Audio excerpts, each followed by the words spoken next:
decir, sí, ya empezamos a ver. Sí. Hablamos de este de aquí. Este de aquí sí vimos. Sí, creo que justo acabamos encima de las clases.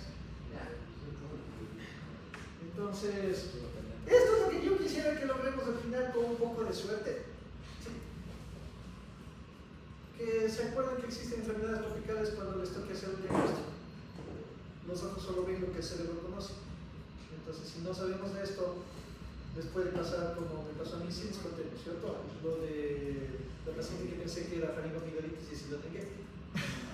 No. No menos que de eso. ¿Tú lo tuviste? Sí, casi, ¿verdad? Yo trabajaba 22/8 laboral en Esmeraldas. Entonces ya me iba a subir al mismo, ya estaba así encaramado para irme a Quito, ya quería irme a Quito y llega la paciente y me dice, vea, no, estoy mal, me está ardiendo la garganta, estoy con fiebre y mire, me han salido estas ronchas. Le dije, aquí está a 37 grados todo el tiempo, todo el mundo debe ser un hongo, no importa eso. En la boca, faringomigdalitis debe ser una bacteria, penicilina y me subí al bus y me fui, nos vemos. Curiosamente no me hizo caso, se fue a Guayaquil y se hizo exámenes y le dio positivo inmunoglobulinas para dengue. Ahí me enteré que dengue ha sabido cursar con rash cutáneo en algunos casos y también con orofaringe eritematosa. Y después de eso, y le pregunté, ¿no? Y en estos 8 días que no nos hemos visto, se quedó en casa, ¿verdad? ¿No? Y ha dormido con todo, ¿no? ¿Ha usado ropa larga, tal vez para que no le piquen los mosquitos? No. ¿Y ha usado repelente? No. ¿Y le picaron mosquitos? Sí. Y después de eso, en una población de 1000 habitantes, tuve 500 casos de fiebre en mi estudio, que definitivamente era dengue, haciendo la curva epidemiológica esa que les enseñaron, así perfecta. Así. Entonces vino el caso cero a mí, gritando que tenía dengue y no le vi. Yo nunca había visto dengue antes. Entonces, que eso no les pase es un buen objetivo. Entonces, tener las enfermedades tropicales parte de sus diagnósticos diferenciales, la primera parte. Una vez que ya sabemos cómo es, deberíamos saber algo de la enfermedad para ver qué es lo que va a pasar. Si capaz que le daba dengue hemorrágico y no me daba cuenta porque tampoco me acordaba que daba dengue hemorrágico. Entonces, saber qué es lo que sucede con las enfermedades, cuál es la historia natural de las enfermedades tropicales sería bueno. Después, claro, capaz que le daba ibuprofeno. Cuando no se da ibuprofeno en dengue, recordarás, no puedo dar ibuprofeno en dengue, solo doy paracetamol. Ya vamos a hablar por qué. Entonces, dar un tratamiento adecuado y un diagnóstico adecuado es relevante. Y sí está esta clase un poco enfocada hacia la parte de qué hago en la comunidad, salud pública, qué debería haber hecho. Yo no sabía, por ejemplo, que la temporada lluviosa era en diciembre y la rueda empezaba en noviembre. Entonces, lo primerito que debía haber llegado es hacer las mingas, a dejar todo limpio, a tener cuidado, a hacer promoción. No, cuando yo regresé al otro día empezó a llover y no paró de llover en los siguientes 3 meses. Y había nubes completas de mosquitos así en las paredes. Entonces, eso se pudo haber evitado. Ya. Vamos acá. Ahora, ¿por qué tropical? ¿Por qué es relevante medicina tropical? Si está muy enfocado a Ecuador, ¿por qué es relevante en Ecuador? Sí. El 70% del país es tropical. Alguno de estos ecosistemas locos, o los bosques lluviosos, o los secos, o los nublados, o mangle, o lo que sea, 70% del territorio del Ecuador es tropical. Se piensa que más o menos entre 11 y 12 millones de ecuatorianos están expuestos a una o más enfermedades tropicales. Sí, entonces, casos va a haber lo que sea. O sea, estamos por aquí, ¿no? En Quito, por aquí. O sea, a 2 horas ustedes ya tienen enfermedades tropicales. Mindo, Nanigal, toda esa zona ya es una zona tropical y ya hay enfermedades tropicales. Se ha encontrado desde el Chiti ya en Nanigal. Entonces, y es de Calcalía y Cito, ¿no? Entonces, más allácito de Calcalía, y Calcalía está a 1 hora, bueno, usándose la ciudad se puede demorar mucho tiempo, pero está relativamente cerca de la ciudad. Sí, entonces, que se vea una enfermedad tropical no es tan complicado. ¿De ahí se acuerdan de esta cosa?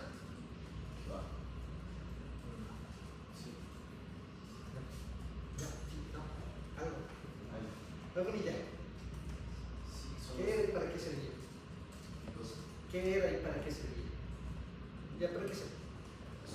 Básicamente para saber cómo debemos actuar, o sea, son los factores predisponentes que si necesitamos los tres para que se produzca, por ejemplo, lo que dice aquí, si es para una enfermedad. Es la tríada epidemiológica y se necesitan estos tres para la enfermedad. ¿Y para qué me sirve? Para identificar dónde puedo actuar. Ah, bueno, y también en algunas de estas hay ¿no? El vector. Entonces, usualmente es el agente, que es el patógeno, pero el patógeno tiene que entrar en contacto con el huésped. ¿Sí? De alguna manera tiene que lograr entrar en contacto. Y eso a veces se da por el vector. Y también tiene que haber el ambiente. ¿Ya? Entonces, si no hay el virus, no hay enfermedad. Si el ambiente no es el adecuado, les juro que en la cima del Chimborazo no hay dengue. No se da el ambiente como para esto. O en las poblaciones que tienen agua potable y alcantarillado, no necesitan acumular agua y entonces no hay larvas y también disminuye la presencia de dengue. Y un huésped, le vacuno, listo, le gané. ¿Sí? Entonces puedo hacer intervenciones aquí. O le vacuno, o le doy un fármaco en contra del virus, que sí hay fármacos antivirales en algunos casos, o un antibiótico dependiendo de la gente, o limpio el ambiente y evito que existan cosas, o le fumigo al vector, le mato al vector. Entonces puede haber intervenciones en los diferentes sitios que me permite evitar la presencia de enfermedad. Sí, hay que pensar de esa manera. Esto tiene que acordarse por sí. Sensibilidad y especificidad. Cada síntoma, cada signo tiene sensibilidad y especificidad. Tiene un valor predictivo positivo y uno negativo de las enfermedades. ¿Sí? Y claro, también cada examen de laboratorio. Acordarse, le van a encontrar un montón de formas que está redactado esto, pero a mí me pareció bastante sencillo. Sensibilidad es positivo cuando un portador tiene la enfermedad. Y especificidad sale negativo cuando no hay la enfermedad. ¿Sí? Pueden encontrar el redactado de otras maneras. Recordarse que hay esos dos factores. Ya. Ahora, vamos a hablar un poco de unos cuantos términos que también tenemos que revisar. ¿Sí le han visto a ese?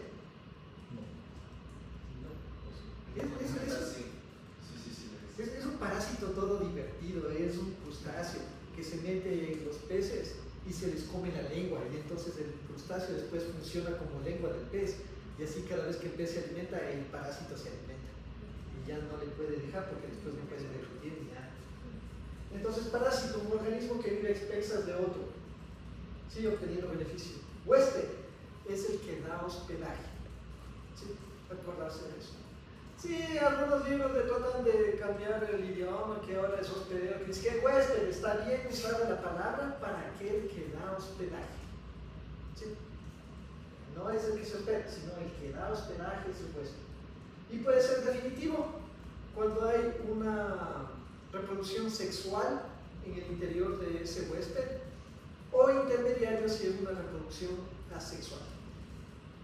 Y puede ser un accidente también. Era un gusano de perro que se metió en un ser humano. Ese es un huésped accidental. Usualmente, ¿cuál es el éxito de un parásito? No matarle al huésped. Tiene que lograr un equilibrio, porque si le mata al huésped se queda sin casita. ¿Sí? Entonces, cuando son huéspedes accidentales de otro, una larva de un gusano que se metió en otro huésped en el que no era el adecuado, creo que me hicieron eso. Una larva, por ejemplo, de perro que se meta en un ser humano, no encuentra el sistema circulatorio y empieza a darse vueltas en la piel y ocasiona el cutáneo de las mamíferas, ocasionando más síntomas que si fuese un gusano propio del ser humano. ¿Sí? Porque ese ya está adaptado. Comensalismo: dos personas que comen en el mismo sitio, dos parásitos, dos criaturas que comen en el mismo sitio sin molestarse. Digamos, los chitas y el león O sea, sí se han de pelear, pero digamos que no se pelean y que ambos se comen a los ñus y a las gacelas, ahí están ambos comiendo ahí mismo sin interactuar entre ellos. Entonces es comensalismo. Y simbiosis, cuando el uno recibe algo del otro y viceversa. El más típico son las bacterias del tubo digestivo, las que producen vitamina K. Nosotros les damos un sitio, les damos nutrientes y ellas redistribuyen con vitamina K. Están en simbiosis. Ninguno de los dos puede vivir solitos.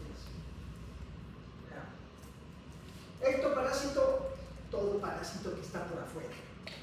Y ahí yo le digo infestación. ¿Sí? Entonces está infestado de pulgas, está infestado de piojos. Y ectoparásitos, los que están en el interior del cuerpo de las células. Y ahí llamo infección. ¿Sí? Porque están metidos. Y sí, hay unos parásitos que son obligatorios y otros facultativos, ¿no? O sea, está un parásito en la vida libre, tranquilamente se cruza el huésped, se sube. ¿Sí? Pero no necesariamente es obligatorio. Hay otros que sí son obligatorios. Eso tiene que estar metido un huésped, si no se muere. Y de acuerdo al grupo del ciclo de vida pueden ser monoxenos o heteroxenos. Monoxenos, un solo huésped, el ascaris. Llega el huevo, se rompe, se mete, se da las vueltas ahí por los pulmones, regresa al tubo digestivo y pone más huevos. Fin, un solo huésped. Heteroxenos, múltiples huéspedes. La fasciole hepática. Cae el huevo al agua, sale el miracidio, se mete en el caracol tiene 3 fases, sale la cercaria, se van a una planta, en la planta se enquista, llega una oveja, se come la planta y de ahí llega el gusano adulto. Entonces tiene al menos 2 huéspedes, eso es heteroxeno. ¿Sí? Múltiples huéspedes. Zoonosis, sí hemos oído zoonosis, ¿no es cierto? Sí. Ahí está. De los animales a los humanos, enfermedad emergente o reemergente, el ébola, ese está clarito, se supone que ya no había y otra vez emergió. ¿De acuerdo? Reservorio, una fuente de infección para la población, portador asintomático, hospederos infectados sin manifestaciones clínicas y vectores, usualmente son artrópodos. Sí, los artrópodos como mosquitos, moscas, caracoles, crustáceos pueden ser vectores de la enfermedad.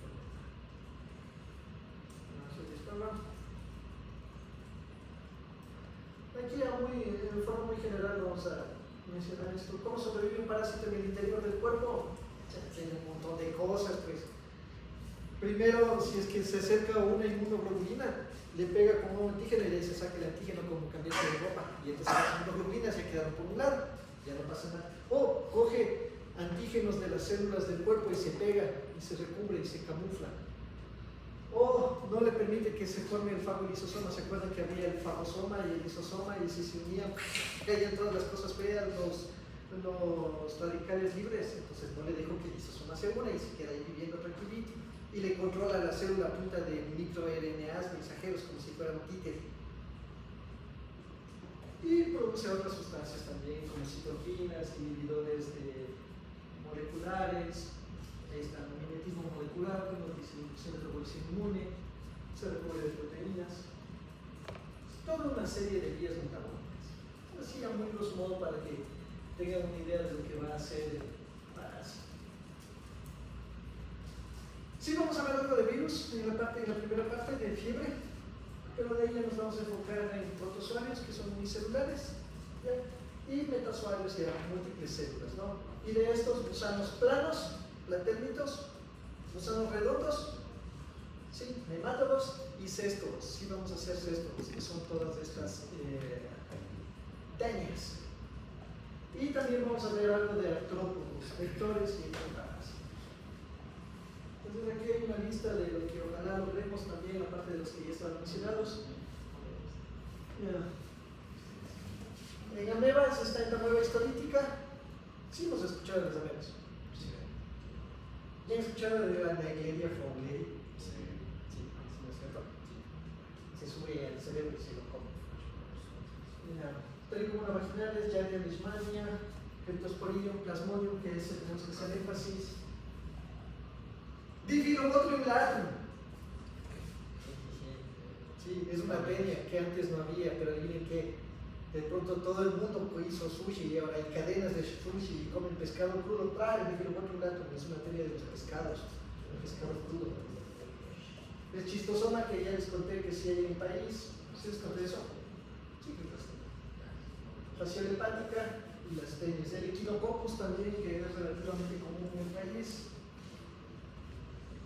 Ascaris, anquilostomas, enterobios, estronioides pectoralis, trichulis trichulia, triquineras spiralis. ¿Han escuchado de este? La triquinerosis. Es un gusano que se queda en los músculos. Y en parásitos siempre la dosis de infectiva es relevante. Posiblemente si se comen uno, si ingresa uno, no exista mayor problema. Si se comen muchos, bueno, entonces hay un caso documentado sobre triquineras spiralis de unos exploradores que se van al polo, ¿no? Entonces se van al polo y lo que les pasa a los exploradores en el polo, se quedan sin comida, sin alimentos, se medio pierden y se encuentran un oso polar muerto. Son 300 kilos de comida y se lo comieron y murieron por triquinerosis. Estaba infestado de triquineras spiralis y al comerle todo eso afectó y toda la misión falló. Se murieron. Un poco cerca que ya le ganamos, este no. Mucho de la francotitis tampoco, son filariasis que no hay hemorragias. Si vamos a hablar algo de fármacos, la parte de la Artemisa, la epopeya de la Artemisa es súper divertida e interesante, pero eso lo vemos en la clase de farmacología. Ya, ahora sí, la ayuda. Este es caso real, le pasó a una amiga hace ¿cuánto tiempo fue? Hace 2 semanas, 3 semanas. Entonces, ¿qué hago? Ya no sé. ¿Puedes leer primero algo? ¿Caso, por favor? Sí, dice paciente de 37 años, soltera, visita la zona de Esmeraldas, Manaví, Santo Domingo, hace 7 días. Refiere haber ingresado a la playa y haber comido múltiples veces en diversos locales durante el trayecto. Hace 24 horas presenta alza térmica de 29.5 por termómetro local, escalofríos, señales de tránsito, dolor en las articulaciones. ¿Qué más voy a decir? Es médico, estuvo 2 semanas dando vueltas por toda esa zona, trabaja en prevención primaria con una ONG, no sé qué, tenía que hacer comunidades, ¿no? Ya, y eso, ¿qué hago? ¿Qué será? Puede ser todo. Puede ser todo, ya, ¿cómo qué? Una enfermedad viral, Ya, parecer. al parecer, ya viral, ¿cuál? Un virus, dime un virus que podría ser. Un virus. Pensar que sí, que es a uno por persona, a ver, uno. Influenza. Ya, bien, ¿qué más? Porque estábamos en pico de influenza, recién hubo casos, ¿no es cierto? Ya, ¿qué más? Puede ser Zika. Podría ser Zika, aunque no hay casos reportados desde el 2018. Pero parece que es más porque nadie está buscando. Chikungunya. Podría ser chikungunya. Dengue. ¿Qué más? Dengue. Dengue, ¿qué más? Al menos los temas que deberíamos ver. ¿Qué más podría ser? Ébola no, pues ébola no está en los temas que vamos a ver. La gente dijo que les iba a hablar de ébola y de cáncer. ¿Qué más? Faltan unos 2 importantes. 2 y 2 más que ya vi, que fueron los primeros que yo pregunté. Uno más. Que no es virus, ya. Es bacteria. Una bacteria que podría haber sido. Una bacteria.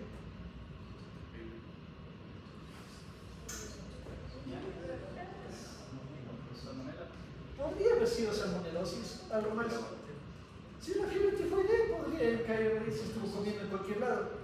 Y en la comunidad le invitaron y no vas a decir, ¿no? Claro, venga, sí, pues. ¿Qué más? Malaria. Acuérdense, estamos en brote de malaria. Sí, en los últimos años ha habido más de 1000 casos al año de malaria. Leptospirosis. Es transmitida por la orina de las ratas. ¿Sí? Y es fácil que contamine en los restaurantes.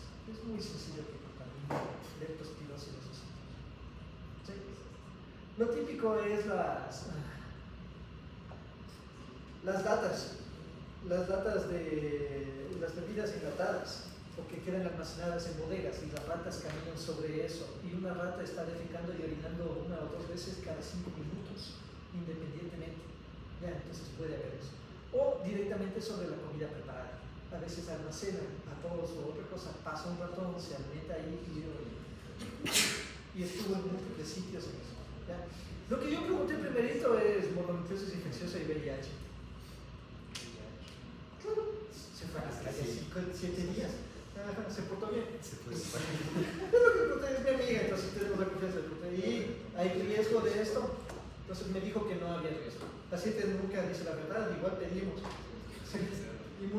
Sí, porque podría ser. ¿Se acuerdan que VIH daba un pico febril a los 7 días exacto? Que era igualito a una gripe y de ahí eras asintomático durante años, pero daba un pico febril a los 7 días, estaba justo.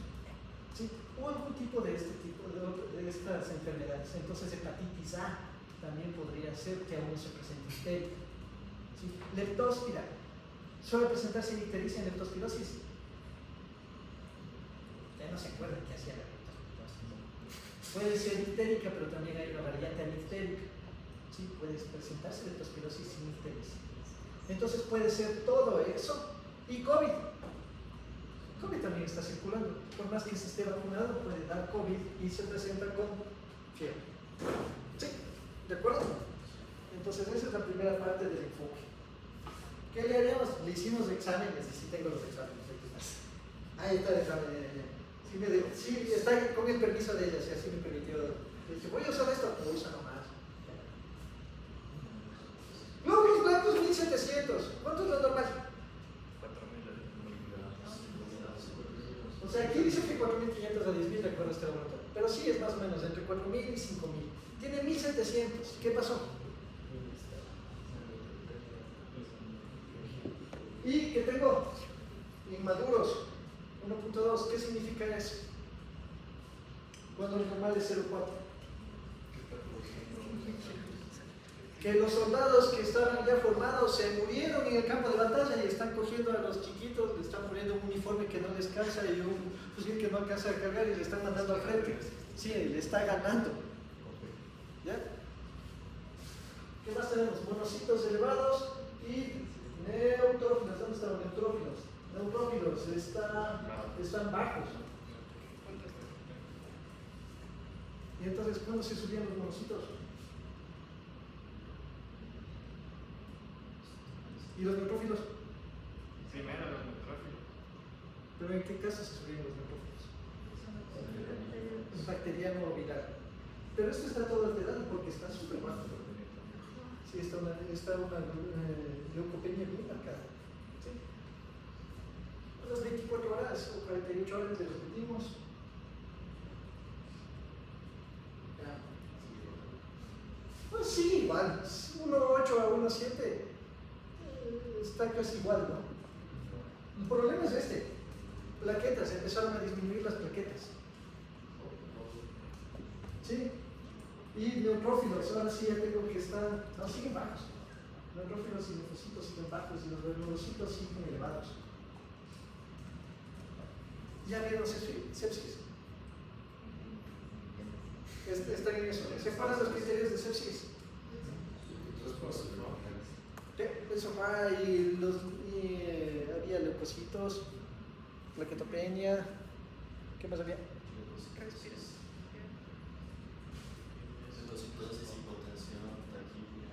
Bueno, en todo caso, con estos datos y el cuadro clínico, el tratante que estaba a cargo decidió internar. ¿Sí? No había cómo seguir manejando de forma ambulatoria. ¿Ya? Porque estaba yendo a completar hacia sepsis. ¿Sí? Entonces había que ver qué estaba pasando.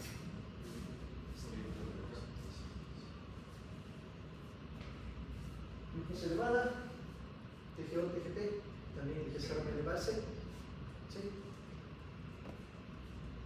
Y eso puede ser por múltiples causas, incluyendo sepsis. O sea, no está 3, 4 veces de los valores, no, está en el umbral casi normal superior, un poquito más arriba, pero ya empezó a haber fallas de esto. Y de ahí sí se le hizo marcadores, ¿no? Antígeno para plasmodium, vivas y falciparum y hemoparásitos. ¿Qué será mejor? ¿Verle al parásito en microscopio o hacerle antígenos? Verle sigue siendo el gol estándar. Identificar a malaria en microscopía sigue siendo el gol estándar. ¿Cuál es el problema de los antígenos? Que no aparezcan. Cuando el plasmodium está en el cuerpo suele quedarse o en el hígado o metido en el vaso. Entonces identificarle no suele aparecer tan fácil. Sí, entonces sigue siendo eso. Y de ahí empezó a ver los trastornos de coagulación, estaba ligeramente elevados. ¿Ya?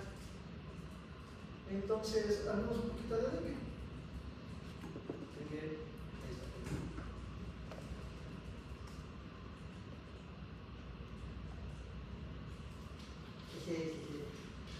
Me encantaría preguntarles todas estas cosas, pero me basta con que se acuerden que es un arbovirus como todos los transmitidos por artrópodos.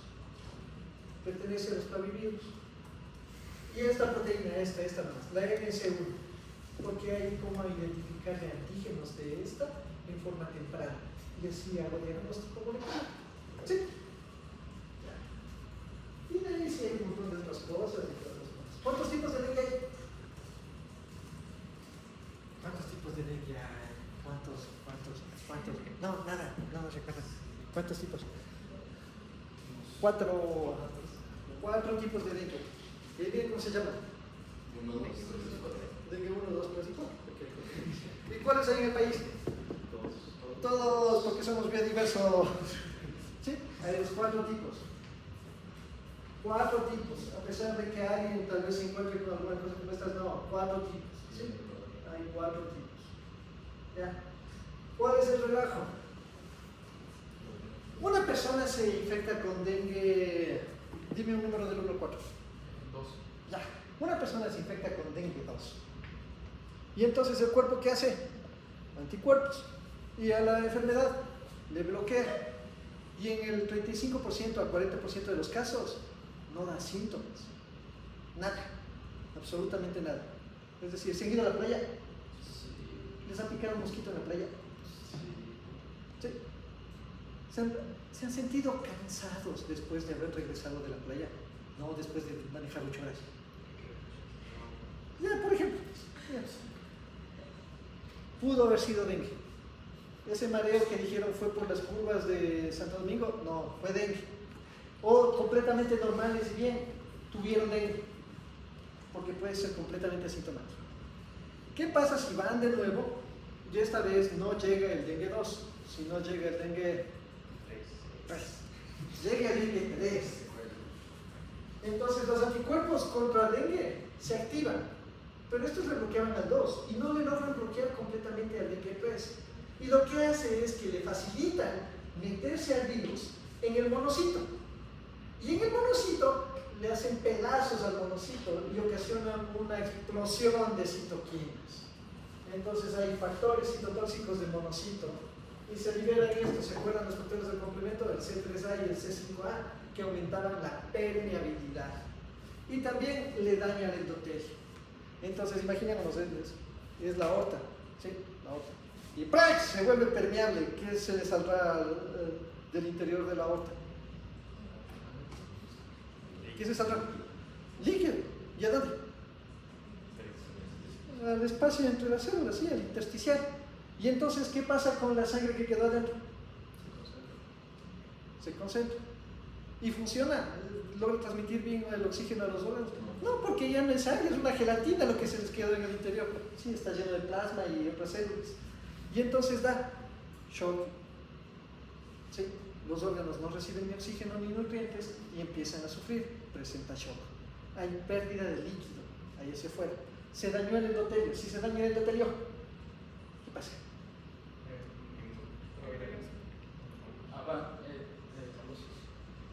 Si hay trombosis, ¿por qué? Porque hay activación de la cascada de coagulación.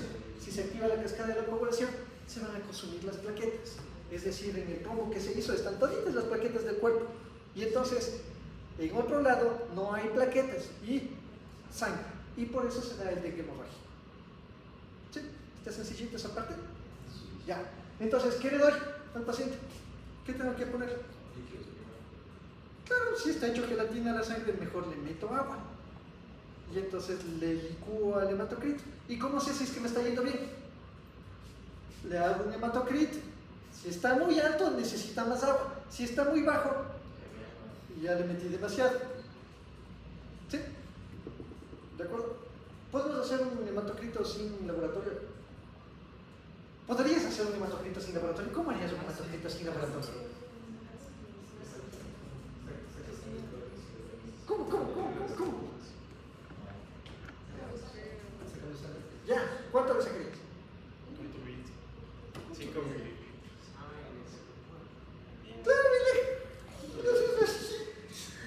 Claro, y entonces le separo y todos los sólidos se me quedan una parte de ahí y de ahí le mido. Y si es que saqué 10 centímetros, ya no tengo que multiplicar. Si saqué 5 centímetros y le multiplico por 2 y ya sé cuánto es el hematocrito. Y veo si es que está mucho o poco, debería estar más o menos entre 44 y 45. ¿Pero cuánto le sacan de sangre para calcular que...? Pues aquí te hacen hasta con 10 centímetros, pero podrías hacerle hasta con 1 centímetro y transformar. Si saco 10 centímetros, el hematocrito normal debería ser 4 centímetros y medio. ¿Sí? Si saqué 5 centímetros, el hematocrito normal debería ser 2.2 centímetros, porque es la mitad, solo lo estoy multiplicando por 2. ¿Sí?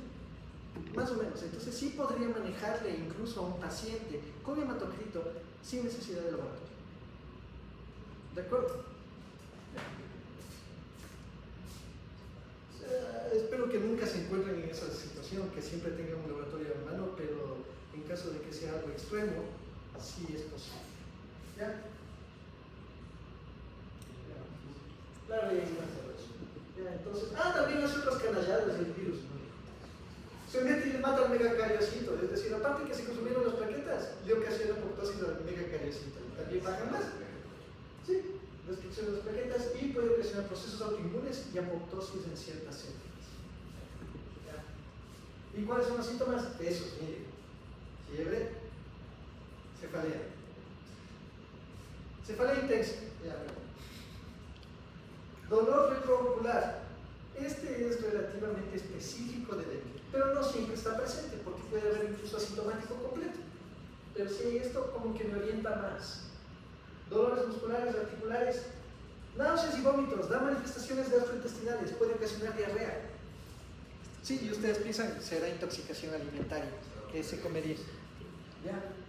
Agrandamiento de ganglios linfáticos, incluyendo todo el círculo linfático de Welleyer. ¿Se acuerdan que eran las amígdalas, toda esta parte de acá, y también las placas de Peyer? Y entonces puede dar diarrea. ¿Sí?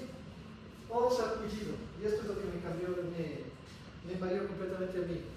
Posiblemente si no tenía los... No, ni así llegaba el diagnóstico.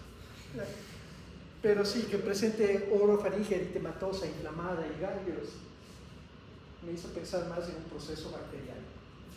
¿Ya? Pero puede cruzarse. De ahí los tipos de dengue con signos del alma, acordarse. La acumulación clínica de líquidos, ustedes ven edema, porque se salió, porque aumentó la permeabilidad. Dolor abdominal intenso a la palpación. Vómitos persistentes, está letargia o agitación. ¿Por qué? Porque el edema también está dándose a nivel del sistema nervioso central. Sangrado de glucosas, hepatomegalia, hematocrito alto, ya quedamos que se salió el agua, y plaquetas bajas, porque ya se consumieron. ¿Sí? Ya está el signo de dengue grave. Extravasación grave de plasma que conduce a extravasación de líquidos con insuficiencia respiratoria, sangrado intenso, compromiso en el hígado. Si ustedes ven una ST o una LT alta, cerca de 1000, acordarse, el paciente puede morir desangrado. Hay que ponerle mucho asunto. ¿Sí? Sistema nervioso central con alteración de la conciencia y afectación directa en corazón y otros órganos. Puede haber afectación directa del virus sobre el tejido cardíaco.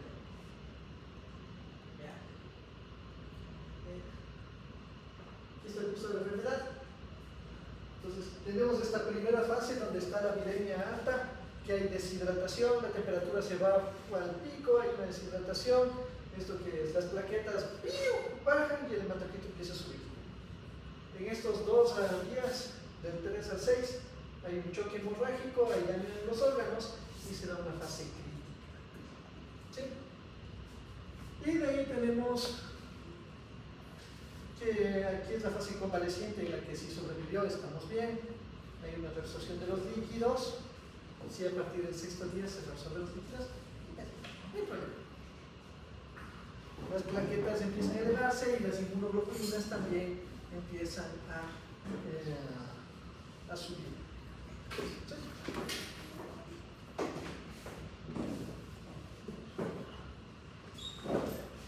Entonces, ¿cómo le diagnostico? Claro, le podría hacer cultivo viral, si eso fuera fácil, pero no es fácil, eso solamente hacen en laboratorios y no es para diagnóstico de forma común. ¿Sí? Detección por PCR. Sí, pero también es un relajo, tengo que tener un laboratorio de biología molecular y esa cosa es cara. ¿Ya? Pero esto es bien confiable. O sea, si detecto esto, sé que está ahí. Pero no es tan fácil de usar. Lo que ya está más o menos intermedio es la detección del antígeno, el NS1 que quedamos. Y los métodos indirectos, que son los más usados, que es inmunoglobulina M e inmunoglobulina G. ¿Sí? Entonces, miren, ahí está. Ya el paciente ya le dio dengue, está con su fiebrecita. ¿Sí? Entonces, en los primeros días, ¿qué será? ¿Qué será? Si estoy a partir del día 3 o 4, puedo pedir NS1 para ver si es que es este antígeno presente de dengue en el paciente. ¿Sí? Y entonces ya tengo el diagnóstico, si ha sido dengue. ¿De acuerdo? Después, miren, lo que se eleva, ¿cuál se eleva primero, IgM o IgG? IgM.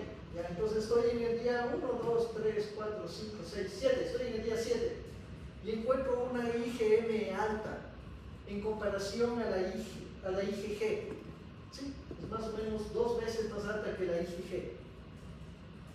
¿Qué le digo al paciente? No, ahorita tiene, porque la IgM está más alta, mira. Ahorita le digo, tiene dengue, ¿y qué le vamos a dar de tratamiento?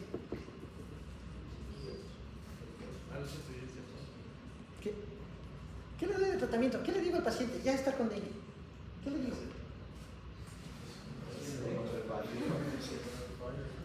¿Qué le digo? ¿Qué le hago?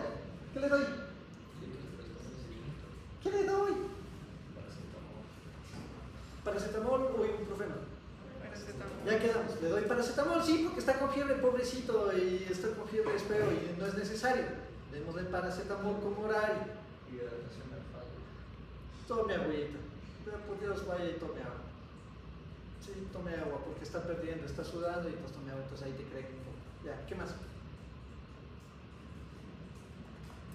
Nada. Que nos deje picar por mosquitos. Sí, debería ser una buena idea. Trate de dormir con todo, utilice repelente. Sí. Sí, nos vemos en 15 días. ¿De acuerdo? No hay nada más. ¿Por qué no el ibuprofeno? ¿Vale? ¿Por qué no el ibuprofeno? Por el síndrome de Rayet, que yo voy a explicar qué se trata. Sí. Pero primero acabemos esta parte. Ahora, ¿qué pasa si estoy con este? Y a los 7 días encuentro que inmunoglobulina M está 1, 2, 3, 4, 5 veces más alta que la inmunoglobulina G. Perdón, que inmunoglobulina G está 5 veces más alta que inmunoglobulina M. ¿Qué digo con ese paciente? Digamos que estoy en primer nivel, en un centro de salud. ¿Qué hago?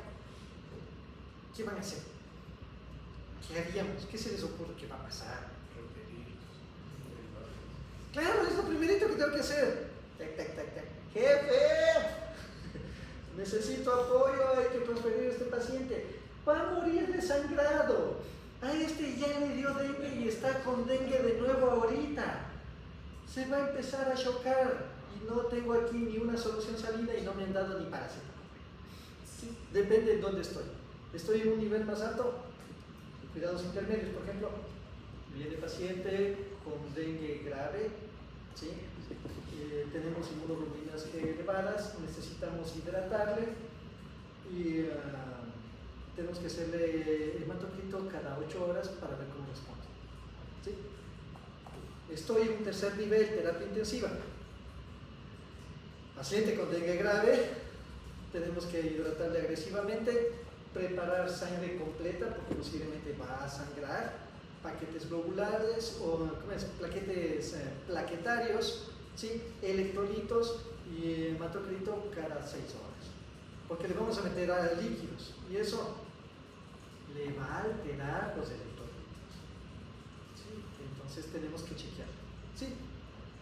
Pero lo que no quisiera es que se queden en el primer nivel viéndole a este paciente o que le den paracetamol y se vaya a la casita. Ya saben, si encuentro IgG alta, ya tuvo dengue y va a sangrar, va a darle un dengue hemorrágico, o al menos las probabilidades de que le dé dengue hemorrágico es más elevadas que el que tiene la primera infección. ¿Comprendido? ¿Sí? Eso. Entonces ahí está, la misma diapositiva con otros dibujos, no estamos claros.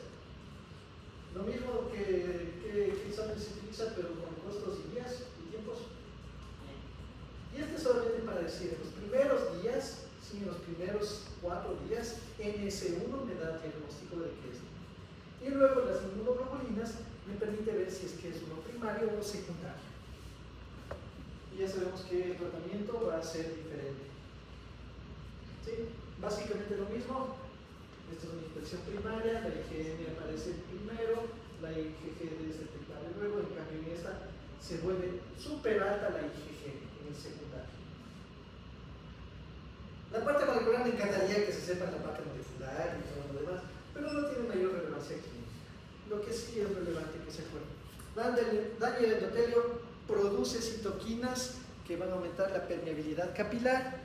¿Sí? Aumenta la cascada de la coagulación, me puede dar coagulación intravascular diseminada, puede haber sangrados, puede haber hipotensión porque se salió de la aorta el líquido y del resto del cuerpo, ¿no? Porque eso sucede en cada capilar. Y las inmunoglobulinas, que la primera que se eleva es la IgM y luego la IgG, y la IgM suele estar más alta que la IgG en primario, y la IgG suele estar mucho más alta que la IgM en dengue secundario. Y ese es el que me asusta, porque puede morir. Ya, tratamiento, ¿qué quedamos que le íbamos a dar? Agua, primero agua. ¿Por qué no podemos, ahí sí, por qué no podemos dar aspirina ni ibuprofeno? Por el síndrome de Reye. Sí, con aspirina, efecto del primer paso por las colitenesterasas. ¿Qué es lo que le hace eso? Produce estas dos sustancias feas, hidroxiturate y gentisato. Y de ahí se acumulan en el hepatocito y ahí se acumulan. ¿Y qué le hacen al hepatocito? Que no funcione. ¿Sí? Le dañan a la 3-hidroxiacilcoenzima A, deshidrogenasa, lo que ocasiona que no pueda metabolizar ácidos grasos. Al no metabolizar ácidos grasos, se le cae en destrucción el pobre hepatocito, ¿sí? Se le daña la mitocondria, no puede producir energía a partir de los ácidos grasos y entra en apoptosis. ¿Sí? Entonces lo que ustedes ocasionan es apoptosis hepática al administrar el fármaco. ¿Sí? Ya. Por acumulación de piruvato, cálcico, hormonio y discatosis hepática. ¿Qué es lo que vamos a dar? Principalmente líquidos. Si ustedes les manejan bien al paciente de dengue con líquidos, no debería haber mortalidad. De todas maneras, la mortalidad del dengue es 0.001. ¿Ya? No debería haber mortalidad si es que manejan bien los líquidos. ¿Cuánto le doy? De 5 a 10 mililitros por kilogramo de peso. 5 a 10 mililitros por kilogramo de peso en una hora. Ya, entonces le envío un bolo, lo que se le dice más o menos. ¿Sí? Porque digamos, pesa 70 kilos, le estoy pasando 720 ml en una hora. ¿Sí? Ya. Bueno, 700 ml en una hora. ¿Y después qué hago? ¿Está bien? Le veo, ¿está mejorando? Le bajo a 5 por 2, le bajo a 7 por 2 horas. ¿Sigue mejorando? Le bajo a 5 ml por otras de 12 a 4 horas. ¿Sigue mejorando? Le bajo a 3 de 2 a 4 horas más. Hago un hematocrito cada 6 a 8 horas para ver cómo está yendo. ¿Sí?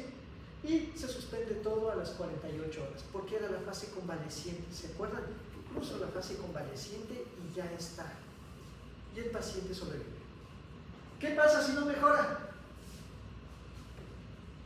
Reviso el hematocrito. Si el hematocrito está alto, le administro otro bolo, pero le doy un poquito más, de 10 a 20 mililitros por kilogramo por hora en 1 hora. Sí, le aumento la dosis. ¿Hubo mejoría? Entonces le bajo. ¿Sí? El paciente mejora, le dejo a 10 ml kilogramo de peso por 1 a 2 horas. ¿Sigue mejorando? Le sigo desescalando. Sí, hasta que se establece. No mejoró acá. O el hematocrito disminuyó después de que le pasé un bolo. Considerar sangrado oculto. ¿Se acuerdan que está en una coagulación intravascular diseminada? Y entonces puede estar sangrando en algún otro lado. Está acumulando sangre en un tercer espacio. Yo pediría imagen. Puede estar sangrando en una parte interna. Y de ley, transfusión de sangre fresca completa. Porque está perdiendo hematíes y también plaquetas. Entonces lo mejor sería dar sangre fresca completa. Si no, tengo que dar cada cosa también. Paquetes globulares y plaquetas y plasma, porque está perdiendo también proteínas. ¿De acuerdo? Sí. Si se le maneja bien, no debería haber mortalidad. Y eso la revisión es meramente clínica. Remite en 48 horas. Es decir, solamente sobrevivirle, manejarle con líquidos 48 horas y estuvimos. ¿Sí? Debería ser así. Una película, entonces, ¿sí les mostré la Gaceta Epidemiológica? Vamos.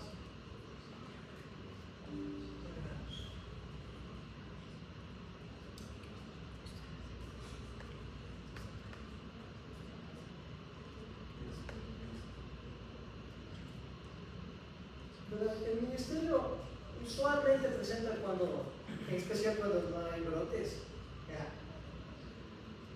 presenta las recetas vectoriales. Ustedes tienen de todos los años y tienen por semana. Estamos en la semana epidemiológica 20, porque estamos más o menos a mitad de año y el año tiene 54 semanas. ¿Sí? Entonces estamos más o menos ahí. ¿Ya? Y ahí está, por ejemplo, esto.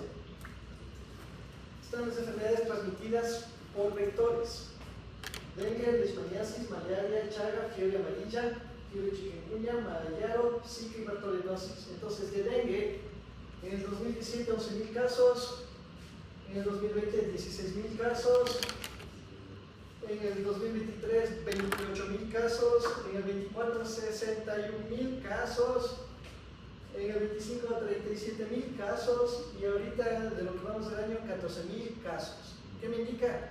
Que el sistema de salud está en colapso. ¿Sí?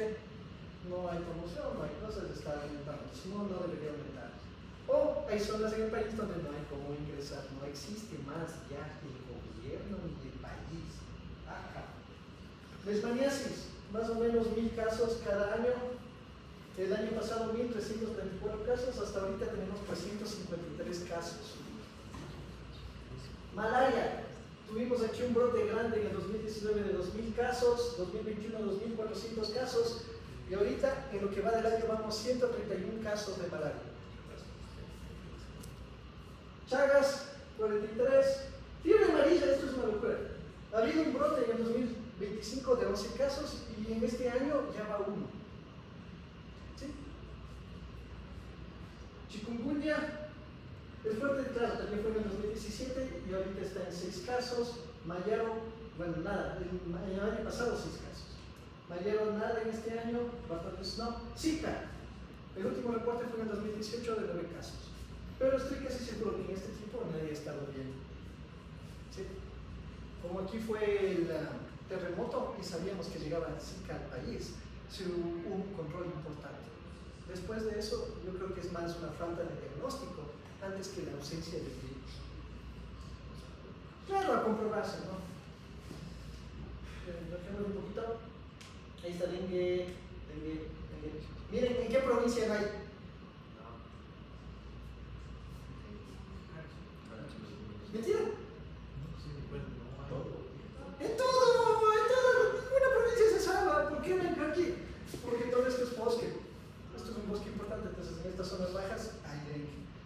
Bolívar tiene aquí una zona cerca de la Maná que también son tropicales, que también hay. Chimborazo igual, hacia Morona Santiago y hacia este lado. Todos los sitios hay. Claro, Pichincha, porque aquí ya es Santo Domingo, en estas zonas también hay presencia de casos.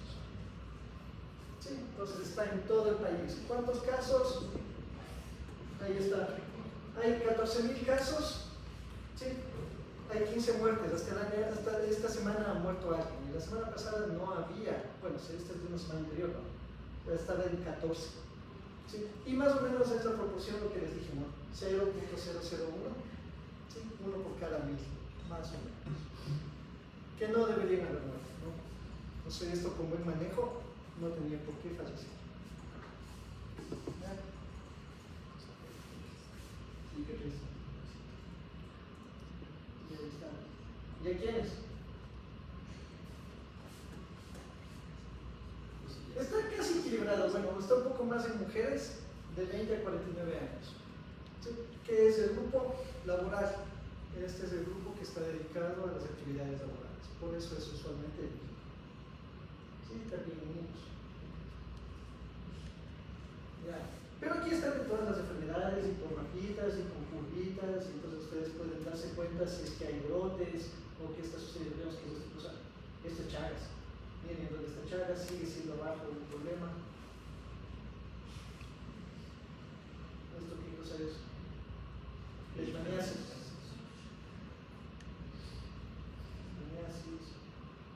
Y esto es solo lo que va de este año, ¿no? Entonces al final y esto es malaria. Sí, malaria. Esmeraldas usualmente es el problema. Sí, usualmente aquí hay muchísimo. Pero ahorita está en Pastaza y Morona Santiago los brotes. Entonces ese ya lo voy a subir también, pero ustedes pueden seguir así territorial del país y pueden ver de los años pasados y de cada semana.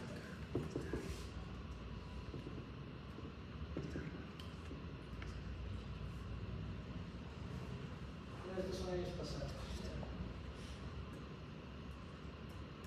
Pero se encontró, se supone que los mosquiteros impregnados con insecticida funcionan bastante bien.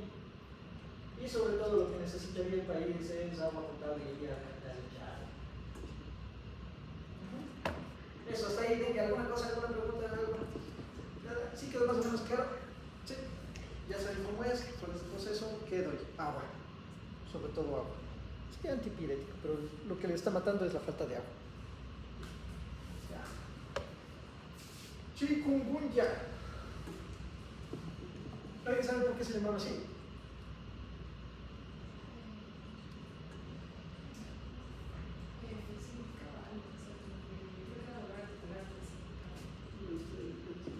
El encorvamiento. ¿Sí? Porque, ¿cuál es lo típico de chikungunya? Bueno, es un virus intracapitario, ¿no? De ahí que se sepan las proteínas, no tanto. Este se mete en los fibroblastos, ¿no? Sí, entonces se mete en los fibroblastos, en el endotelio del hígado, en el tejido linfoide, también si se cruza el cerebro, el endotelio afecta y en los fibroblastos. Y la principal diferencia es que 85% de todos los casos presenta síntomas. Es decir, este presenta síntomas en casi todos. No es como el dengue que podría estar hasta un 40% de asintomáticos. Este, en cambio, es muy sintomático. ¿Y qué es lo que hace? Dolor. Un dolor importante, fuerte, en las articulaciones, que le encorva, que no le deja moverse a la persona. Y es un dolor muy feo. Muy doloroso. ¿Y qué presenta? Fiebre. Dolor de cabeza, artralgia, rash cutáneo de aproximadamente 3 días después de la infección. También puede usar rash. ¿Sí? Chikungunya puede presentar rash. La sintomatología inicial se mantiene por aproximadamente una semana correlacionándose con el pico virémico. Y luego las fiebres produce artralgia que puede mantenerse por meses o incluso años. La mayoría de las personas infectadas pueden desarrollar síntomas. 20 años de artralgia se ha demostrado. ¿Sí? Después de la infección el paciente se queda con artralgia durante 20 años. Entonces es todo un proceso feo y caótico. Entonces, Estos son dos estudios científicos, hecho el uno con 300 casos y este con 103 en dengue. Este con 143 casos y este con 54 de dengue. Viendo síntomas. ¿Sí? Y entonces, fiebre. Dengue y chikungunya presentan fiebre. E incluso puede haber gente que tiene dengue sin fiebre. ¿Sí? Y el chikungunya también, un 86% nomás. Puede haber chikungunya sin fiebre. Ya. Altaralgias y mialgias está relativamente más presente en chikungunya, pero también puede estar en dengue. Cefalea en ambos. Astenia en ambos. Rash cutáneo, como que un poco más en chikungunya, pero también está en dengue. Prurito, igual en ambos. Síntomas digestivos, relativamente similar. Hemorragias, está más presente en dengue que en chikungunya, pero en chikungunya también puede estar presente. Dolor ocular, este está un poquito más enfocado en dengue, ¿sí? Pero puede no estar presente, está solamente en el 24% de los casos de dengue. Y en chikungunya no, entonces sí puede haber un caso que esté o no presente. Usualmente lo que ocasiona es trombocitopenia y linfopenia. Sí, eso en chikungunya. Y en dengue hay 76% de los casos tuvieron linfocitosis. Entonces tampoco me orienta mucho. ¿Sí? Es muy similar. ¿De acuerdo? Entonces el mensaje es muy similar. ¿De acuerdo? Ya. Y ahí está lo que puede ocasionar chikungunya. Parece que el culpable es de inmunoglobulina M.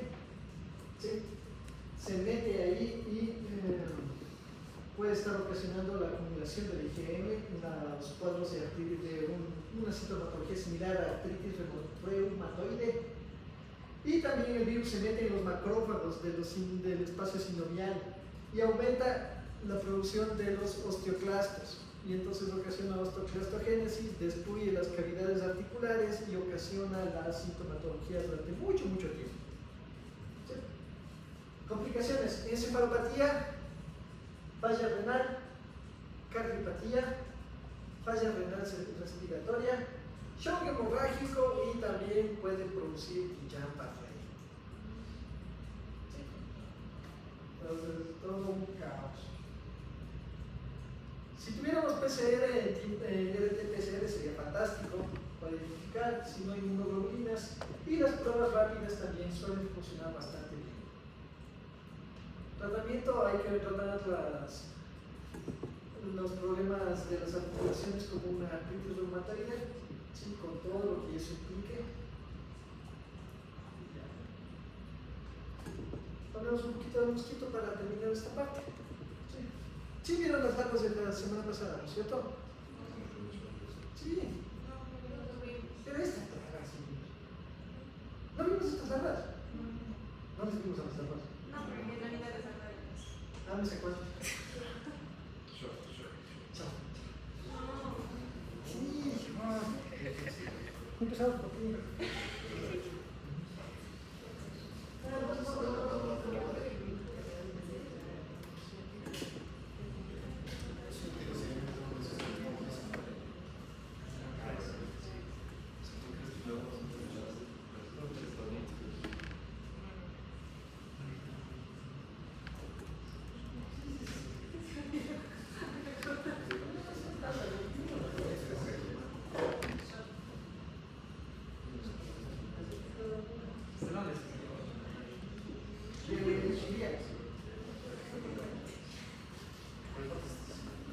Entonces están pasando las larvitas de mosquito, ¿sí? Están pasando a que les puedan ver a las larvas de mosquito, porque eso me parece justo que alguna vez en su vida les vean el mosquito, ¿ya? ¿Sí? Entonces vamos a ver el ciclo de vida de este mosquito, porque una de las cosas que yo me enfrenté cuando llegué a laborar es que la gente no me creía que de estas larvas que estaban en el agua salían los mosquitos. No sabía. Y no me creían. Bueno, no me creían un montón de cosas. This is your brain when you're struggling to focus. And this is your brain when you're in the zone. But getting in the zone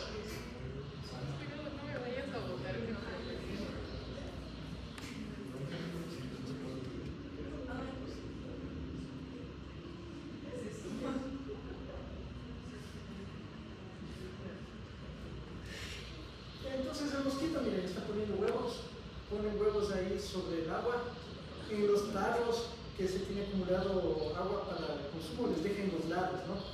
Y pueden sobrevivir de secación durante años. ¿Ya? Entonces ahí está poniendo huevos y esos huevos ahí sobreviven y de cada uno de estos huevos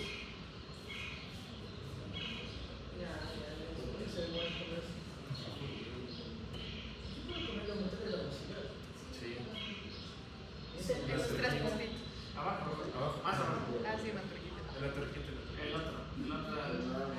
En las cerquitas.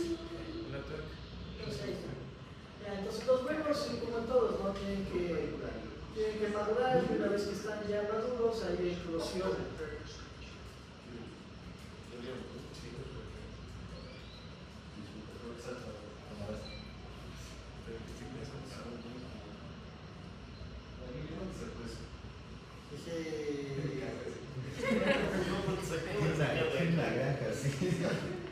De mi colección personal de producción.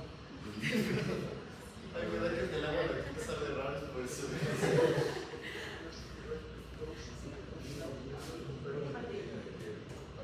Mira cómo se mueve.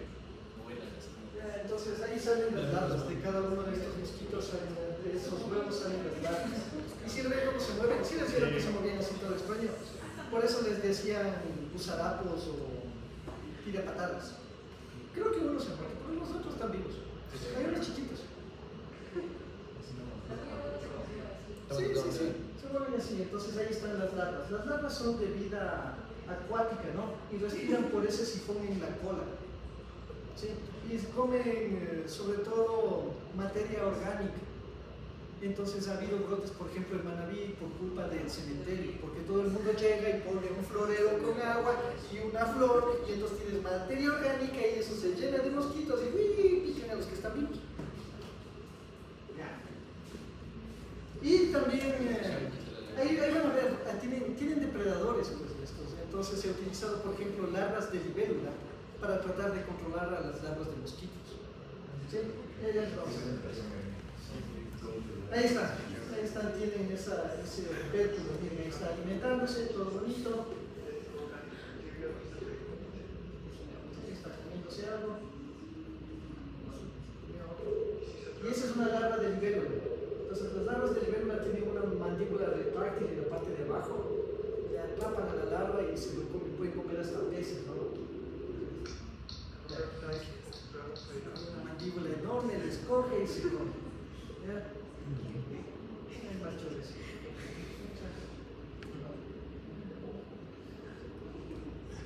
Ay, qué divertido.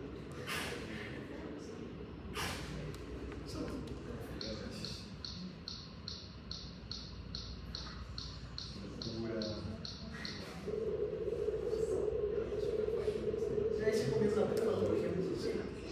Una vez que la larva madura, se transforma en una crisálida o pupa, que es la que acaban de ser atrapada ahí. Si ven, es más redonda y tiene dos tubitos en la parte de arriba para poder respirar, dos opérculos.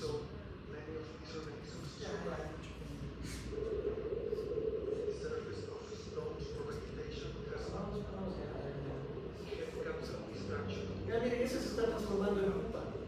Sí, entonces desde que es una larva alargada, se está dando vuelta y le salen estos dos opérculos. Ahí le salen los opérculos. Se dan vueltitas, pues se lo va a ir. Ya sabe.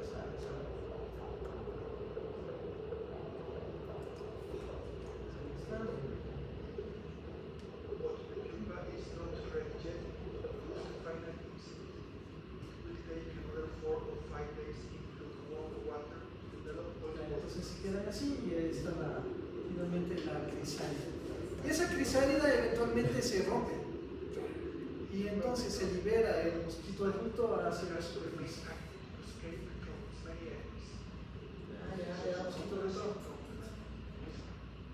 Ahí está. Entonces se rompe la crisálida y se libera el mosquito adulto a la superficie. Aquí se libera.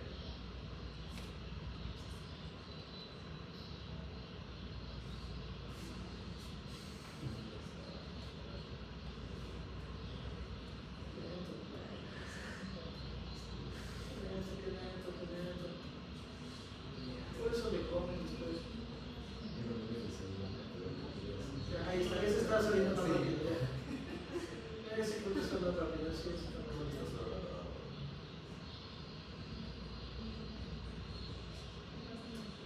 Ahí sale el mosquito y entonces el mosquito emerge y sigue emergiendo.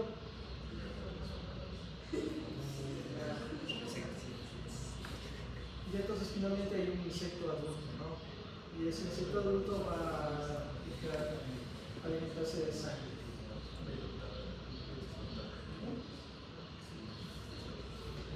Ya todos vieron, ¿sí, no es cierto? Sí, sí, ya me entiendo.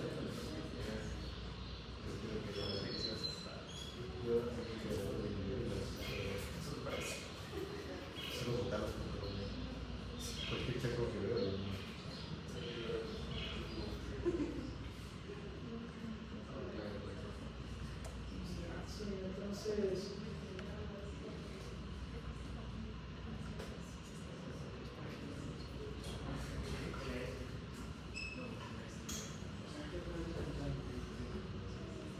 Ya, entonces se ha hecho un montón de estrategias, ¿no? Hay gente que ha puesto peces en los arrozales, por ejemplo, para que se coman las larvas, estas larvas de libélula.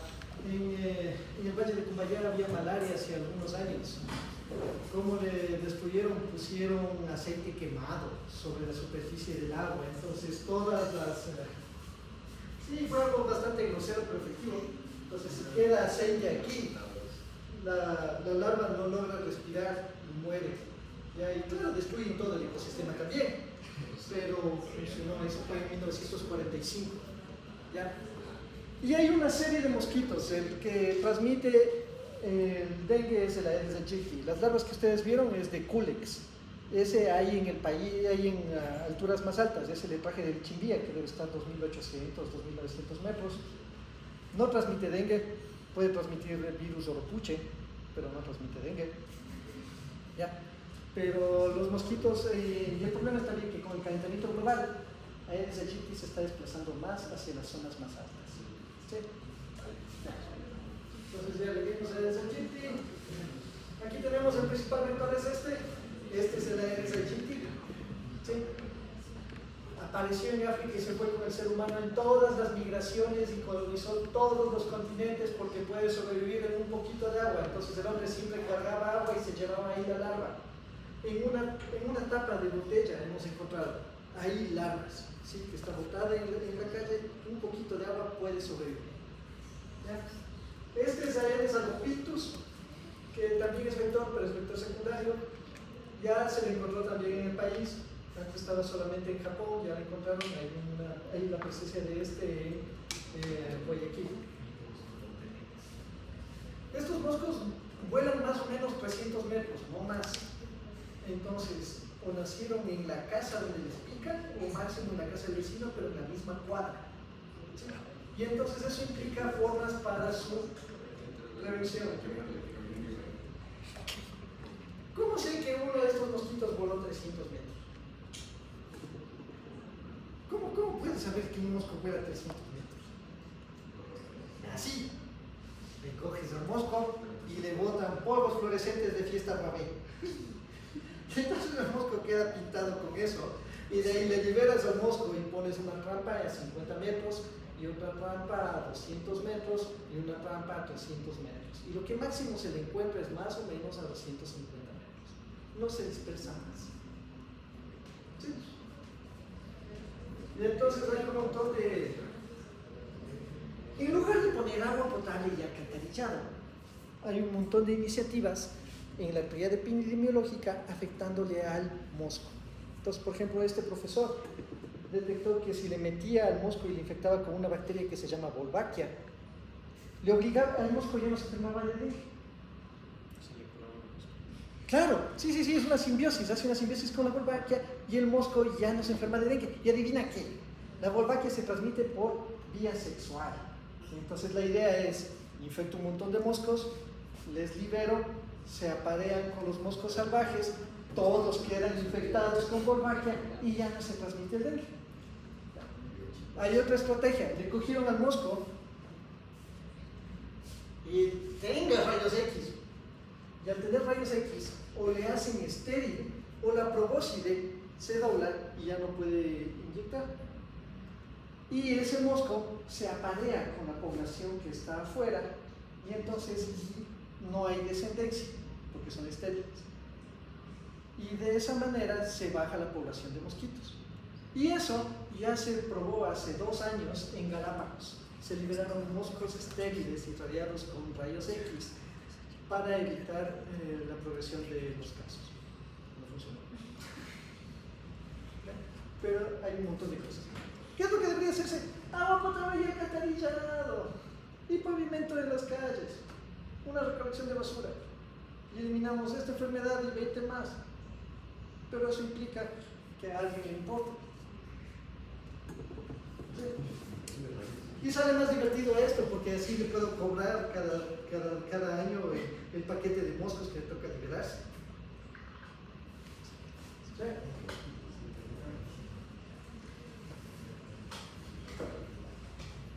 ¿Cuánto nos falta?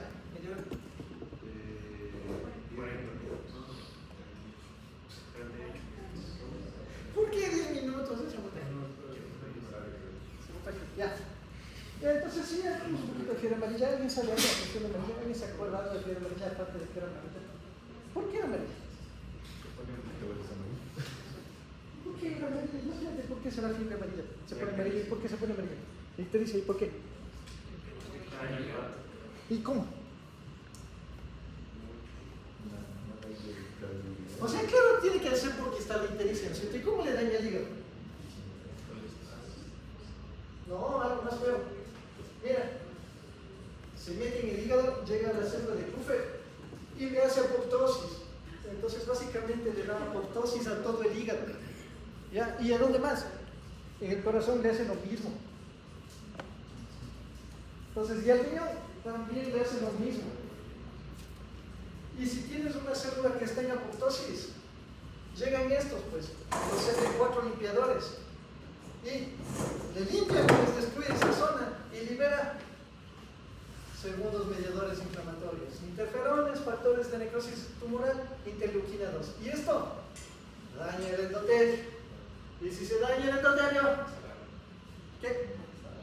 No, ¿cómo que salado? ¿Qué pasa si se daña el endotelio? Claro que es salado, pero ¿qué pasa si se daña el endotelio? Activo la cascada de coagulación. Acuérdense, el daño del endotelio es el estímulo para activar la cascada de la coagulación. Si se activa la cascada de la coagulación en el endotelio, en la parte interna, va a haber coagulación intravascular y seminal, y eso consume plaquetas. Al consumir plaquetas, sangra por todos los poros del cuerpo y muere. ¿Sí? Aparte del shock, ¿sí? Hematemesis, shock, anoxia, acidosis metabólica y finalmente muerte. Como se salió el líquido también, dio falla renal prerrenal por shock hipovolémico. ¿Sí? ¿Comprendido cómo le mata? Ya. ¿Cuál es el relajo de este? ¿Qué porcentaje mata? Acuérdense, el COVID mataba 0.005% de todos los casos. ¿Cuánto mata este? Diré que un 20%. Está siendo muy conservador.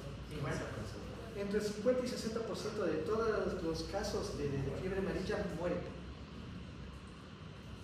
¿Alguien sabe quiénes fueron los decapitados? Los poetas. Sí, esos. ¿Quiénes?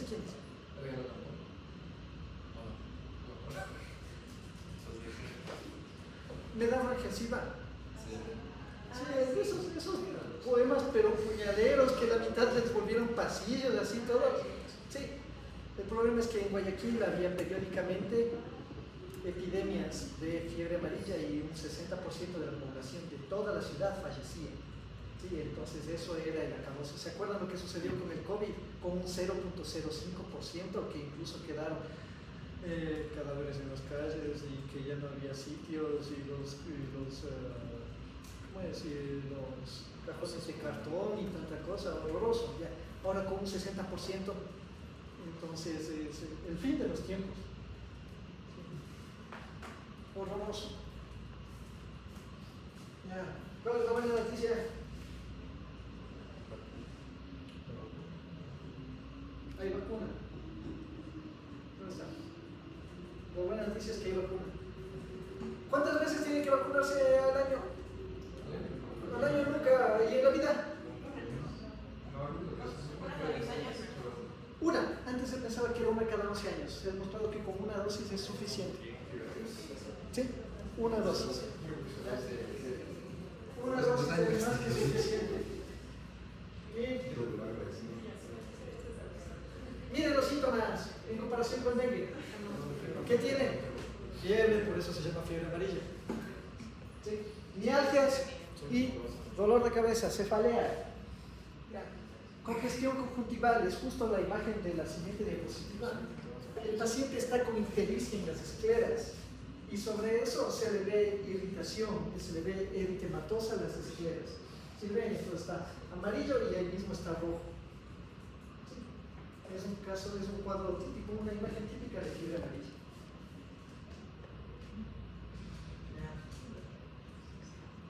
Síntomas digestivos es más común en dengue que fiebre amarilla, pero hemorragia e hipotensión es común en ambos. ¿Sí? Linfocitosis y en el otro leucopenia en cambio. Fiebre amarilla, leucopenia. Mareo es común, e ictericia más común en fiebre amarilla.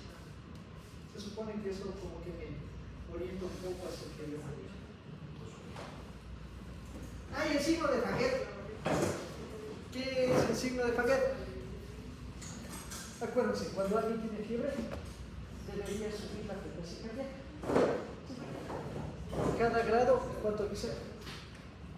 No, por cada grado era como 10 latidos. ¿Ya? En este caso baja, pues se mantiene normal.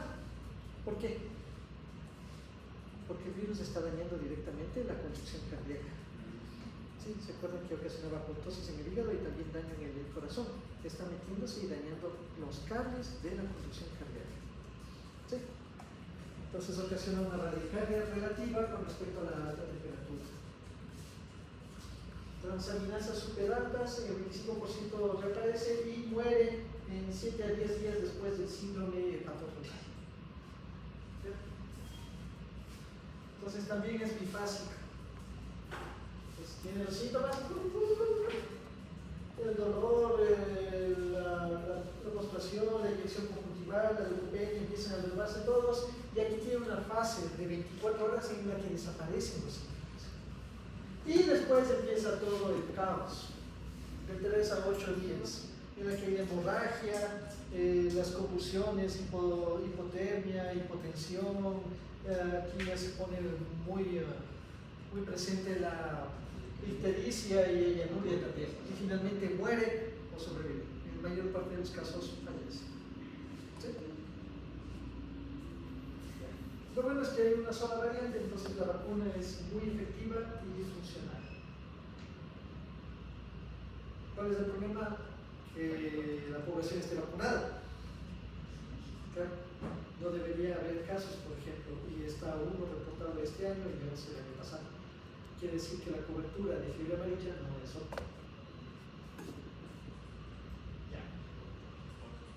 Ahora mírenle esto y todo bonito esto. Tiene colorcitos, tiene plumitas en las patas, así como esas botas de papel, así como que todo bonito. Ya. Este se llama sabetes y también hay otras versiones que son haemobogus. Este mosquito se encarga de transmitir la fiebre amarilla en la célula. Es de la célula y está transmitiendo el virus entre mamíferos. ¿Ya? ¿Qué es lo que pasa? Alguien va a la selva y está en contacto con este mosquito y llega con fiebre amarilla y se va a una zona urbana. ¿Qué pasa en las zonas urbanas? Ahí ya no hay el sabetes. Nunca he visto uno de estos. Ahí lo que hay es Aedes aegypti. Y este es uno de los brotes más grandes que ocurrió en Brasil. En zonas urbanas donde el transmisor era Aedes aegypti, llegando a ocasionar casi 1000 casos. ¿Sí? Y este es el brote grande del 2017 que ocasionó casos hasta 1000 aquí en el país. Llegó por la zona del oriente y se extendió a un montón de países. Miren, ahí está Brasil, Colombia, Ecuador, Perú, Bolivia y hasta Surinam. Fue una cosa así masiva que se extendió en 2017. Y en Ecuador sí hubo casos, sí hubo casos, llegó un poco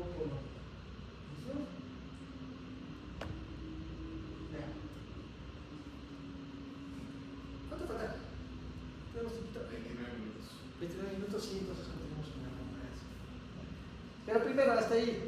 Respiremos un poco porque les veo que ya se duermen. Sí, ya no tengo más gusanos que nos pagas para que se despierten. Ya. Sí. Entonces, verán, el examen, que debería ser una clase más y después de esa ya, porque ya acabamos el primer examen. En 2 semanas, o sea, una semana de clase y una semana de examen. Va a ser la típica, ¿no? No una hoja en blanco. Sí. No, primera pregunta. Paciente con fiebre en el ambiente tropical. ¿Qué haría? ¿De acuerdo? Sí. Sí. No, sí, esa va a ser la pregunta. Les estoy diciendo de que va a ser la pregunta. Ya. Porque vamos a tratar de solucionarle también en la próxima clase. Una vez que acabemos las patologías para ver qué hacemos. Ahorita ya mismo, ¿qué harían? Con el paciente que teníamos, está con fiebre, ¿qué hago? O sea, primero es el hemograma y luego hacer antígenos de chikungunya. Buscar signos diferenciales. Por clínica no voy a encontrar diferencia. Ya. Exámenes. A ver, ¿qué se hace con un paciente? ¿Cómo se ponen las indicaciones? ¿Se acuerdan cómo se ponen las indicaciones? ¿No? Primero, ¿en qué posición? ¿Le ingreso o no le ingreso? ¿Le tengo ambulatorio o le doy ingreso? En ese caso posiblemente sí, porque los leucos estaban bajitos, ¿no? Ya, y si le doy el ingreso, le voy a tener sentado, acostado, ¿en qué posición?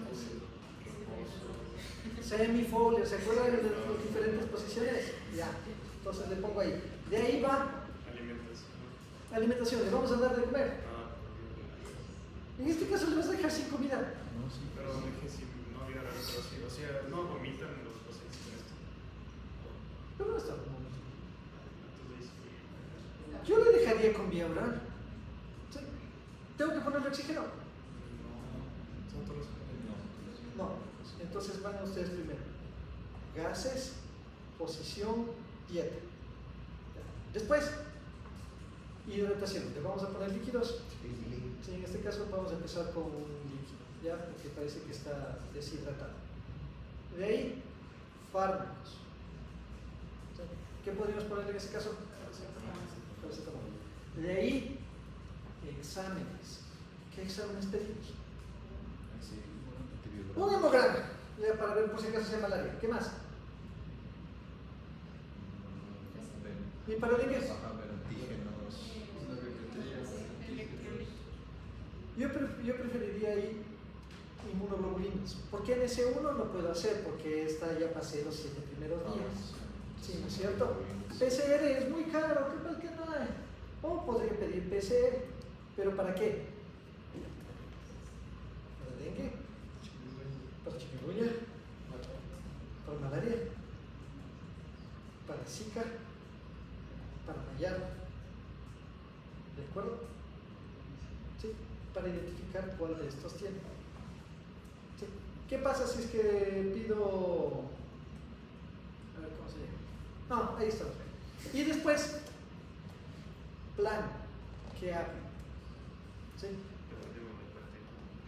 Evaluación nuevamente con los exámenes. O ya con estos datos vamos a mantener la hidratación durante 48 horas y luego valorar alta. ¿Sí? Así se tiene que hacer una nota en el momento que haga. ¿Sí? Y más o menos es lo que yo espero que medio le piensen así. No necesitan hacer una redacción, sino cosas puntuales de las cosas que deberían hacer. ¿Sí? ¿Comprendido? Ya. Entonces sí, una vez que ya le veamos ya vamos a ver todas las aristas como para que se vayan acordando qué es lo que tenemos. Yo pediría también VIH.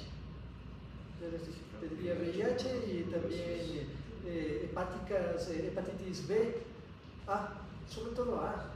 ¿Qué nomás comería en ese sitio? Sí, de pronto es una hepatitis A y no está presentando ictericia todavía. Sí. Ya. Entonces, ¿alguien sabe qué cosa es esto? No.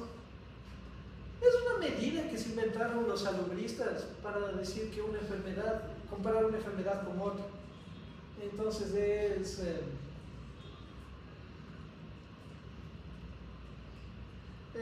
los días, los años perdidos de vida o viviendo con la enfermedad. Disability Adjusted Life Years Lost, algo así es. ¿Sí? ¿Qué significa esto? Que por ejemplo un niño de 5 añitos le da tosferina y se muere, ¿ya? Y la esperanza de vida es 75 años. Entonces, ¿cuántos años se perdieron? 70. Entonces puedo decir, esta enfermedad nos ocasionó 70 años de pérdida. Y así puedo comparar las enfermedades. O alguien que está viviendo 50 años con asma. Son 50 años viviendo con la enfermedad. Entonces también es una carga y puedo comparar qué enfermedad es más grave que otra, de alguna manera. ¿Sí? ¿Por qué les cuento esto? Por el Zika. No sé para oírme. Ahí está el Zika. El Zika tiene nombre por un río que estaba cerca. El flavivirus. Y sí hay algunos linajes. Y se adaptó al ser humano al perder una proteína. Y el problema es que atraviesa la barrera hematoencefálica, que es placentaria. Zika. Parece que también tiene transmisión sexual. Sí, puede transmitirse por esa vía, principalmente por el mosquito. Y le encanta, es neurotrófico, le encantan las células neuronales. Y las células neuronales que se están dividiendo, es decir, las que están formando el cerebro. ¿Sí? Y aquí está, invasión de las células dendríticas, tiene unas proteínas estructurales iguales a las proteínas humanas, se afecta, ocasiona apoptosis de los precursores neuronales y lo que dio es, sobre todo en Brasil, un brote bien identificado de microcefalia. ¿Sí? Entonces llegó un montón de casos y ocasionó microcefalia. Y por eso eran los daños. ¿Qué va a ocasionar? Esto es una pérdida para la familia, la sociedad, el mismo paciente va a tener secuelas de la enfermedad durante mucho tiempo y una afectación completa, ¿no? ¿Cómo se presenta? Con fiebre, neuralgias, mialgias, rash cutáneo muy común, congestión conjuntival y parestesias. Esto es una de las pocas cosas que medio se diferenciaron. No es tan frecuente en dengue la presencia de parestesias ni en Zika. Y este es un rash presente de Zika, que es igual a un rash común y corriente, pero es un rash. Sí, Zika se presenta un poco más. Diagnóstico, pruebas moleculares y inmunoglobulina. ¿Sí? Los periodos de incubación, de pronto es una buena idea que traten de verle. Tal vez, el problema es que se sobrelapan mucho, pero sí sería una buena idea que se sepan los periodos de incubación. Les dejo del Zika y de fiebre amarilla. Por favor, consulten estos dos, de chikungunya. ¿Sí? Y miren, aquí está el albata. Es el albata, así se llama. Es el mono aullador. En el 2017 se murieron. Los encontraban ahí botados. Y el único medio de comunicación que cubrió la noticia fue el Extra. Solo ellos sacaron, ¡se murieron los monos! ¡Se murieron los monos! Sí, albata se llama. Y sí son los estudios. El problema es que fiebre amarilla, cuando está circulando en alta incidencia, suele ocasionar muerte de primates. Entonces, que se mueran los monos es un indicador de que algo estaba pasando. Al final fue Zika. ¿Sí? Fue la primera introducción de Zika en el país, ocasionó mortalidad importante en los monitos, en Manaví, porque ingresó por ahí. Y justo ahí,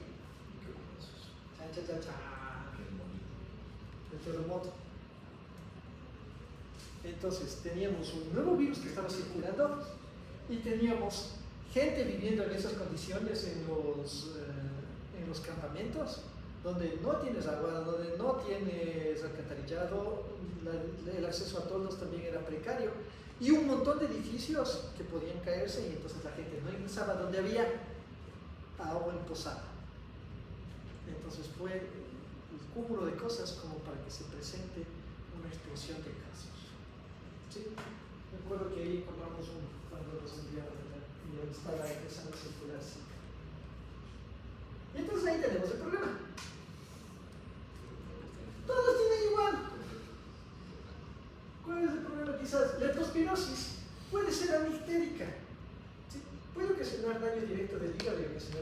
también puede estar presente sin ictericia.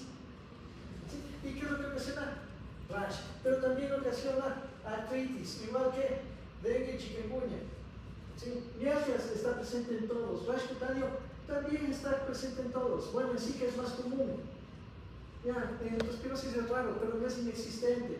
Ojos igual, congestión. ¿Sí? Síntomas digestivos lo mismo. En chikungunya es raro, en el dengue es más común y en los otros es común, eso no me indica mayor cosa. ¿Sí? Entonces todos estos tienen que entrar en el diagnóstico diferencial. Ese era mi subcentro. Sí, después de que ya le reparé, ya sí era mi subcentro. Sí, porque no tenía la rapita, sino solo piedritas. Entonces hicimos una rapita para ingresar y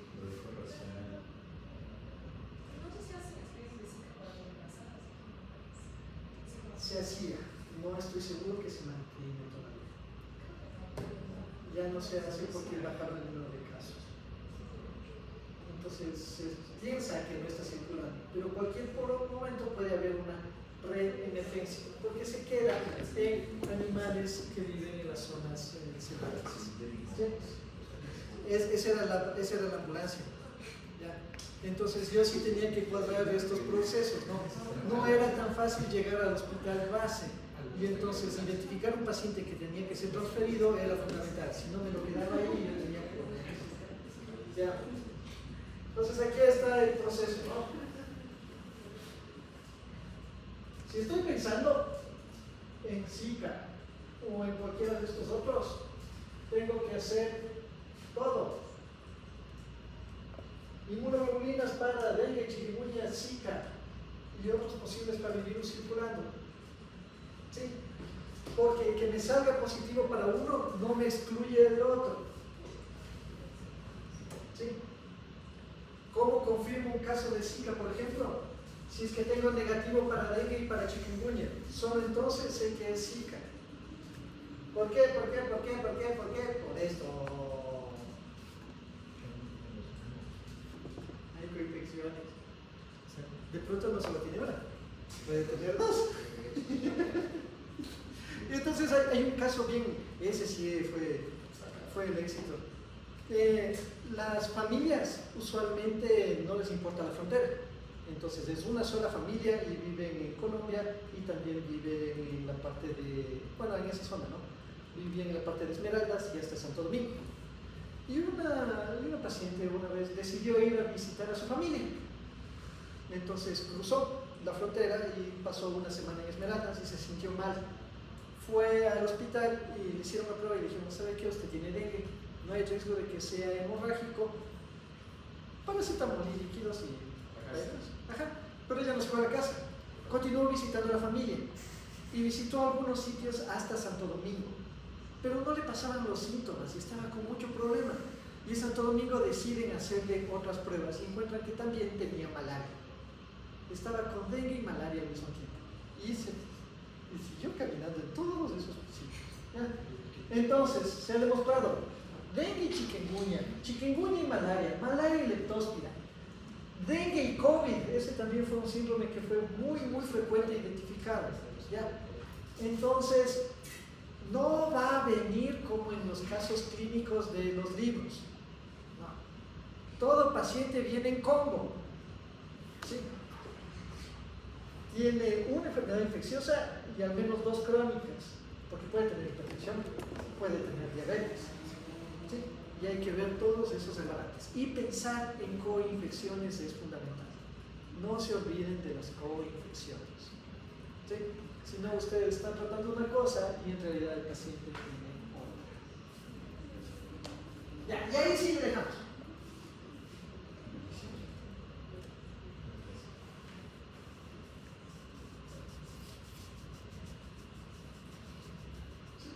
Todo se presenta igual. Las cronopatologías pueden presentarse en las zonas tropicales. El mismo vector, es más. Es transmitido por el mismo. El diagnóstico de laboratorio no excluye la presencia de otro patógeno concomitante, peligro de coinfección. ¿Sí?